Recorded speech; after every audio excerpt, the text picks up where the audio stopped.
اس وقت جب ملک بھر میں کورونا کے باعث خوف و ہراس اور افراتفری کی کیفیت ہے، ہر فرد پریشانی میں گھرا ہوا ہے، چند اچھی خبریں بھی روزانہ سامنے آ رہی ہیں۔ آج ان اچھی خبروں پر بھی بات کریں گے۔ دنیا بھر میں کورونا وائرس کی ویکسین تیار کرنے کے لیے کوششیں جاری ہیں، لیکن ایم ایس سروسز اسپتال نے قوم کو خوشخبری سنائی ہے کہ انہوں نے کلوروکوئن دوا کورونا کے مریضوں پر آزمانے کی کوشش کی ہے، جس کے مثبت نتائج سامنے آ رہے ہیں۔ ابتدائی طور پر اس دوا سے 9 کے قریب مریض صحتیاب ہو کر اپنے اپنے گھروں کو جا چکے ہیں۔ گزشتہ روز صدر مملکت ڈاکٹر عارف الوی نے بھی اس حوالے سے امید دلائی تھی، تاہم ڈاکٹرز نے عام افراد کو اس کے استعمال سے روک رکھا ہے کیونکہ ابھی یہ تحقیق ابتدائی مراحل میں ہے۔ اسی طرح اب جبکہ ساری دنیا میں کورونا وائرس کی حفاظتی کٹس کی قلت کی خبریں سامنے آ رہی ہیں، ایسے وقت میں national university of science and technology یعنی نسٹ کے ماہرین نے پاکستان ہی میں حفاظتی کٹس اور سینیٹائزرز کی تیاری کی کامیاب تجربات کر لی ہیں۔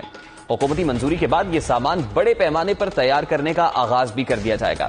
امید ہے کہ پاکستان اس سامان کی تیاری میں خود کفیل ہو جائے گا اور ڈاکٹرز کو پی پی ایز مل جائیں گی۔ پاکستان میں اس وقت جہاں مریضوں کی تعداد میں اضافہ ہو رہا ہے، وہیں 130 کے قریب مریض ہیں جنہوں نے اس وائرس کو شکست دے دی ہے، جو کہ ساری قوم کے لیے نہایت ہی خوشخبری کی بات ہے۔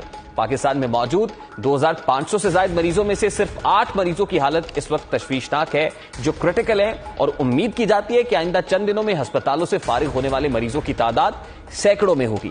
ملک بھر میں موجود قرنطینہ سینٹرز میں سینکڑوں افراد کے ٹیسٹ ہو چکے ہیں، جن میں سے 80% سے زائد افراد کے ٹیسٹ نیگیٹو آئے ہیں، جنہیں جلدی گھروں کو روانہ کر دیا جائے گا۔ اب یہی نہیں بلکہ دیگر ممالک میں شرح اموات اور پاکستان میں شرح اموات کا تقابلی جائزہ لیا جائے تو وطن عزیز میں یہ شرح انتہائی کم ہے۔ یقیناً کورونا وائرس کو قومی یکجہتی، ہم آہنگی اور امداد باہمی کے ذریعے شکست دی جا سکتی ہے۔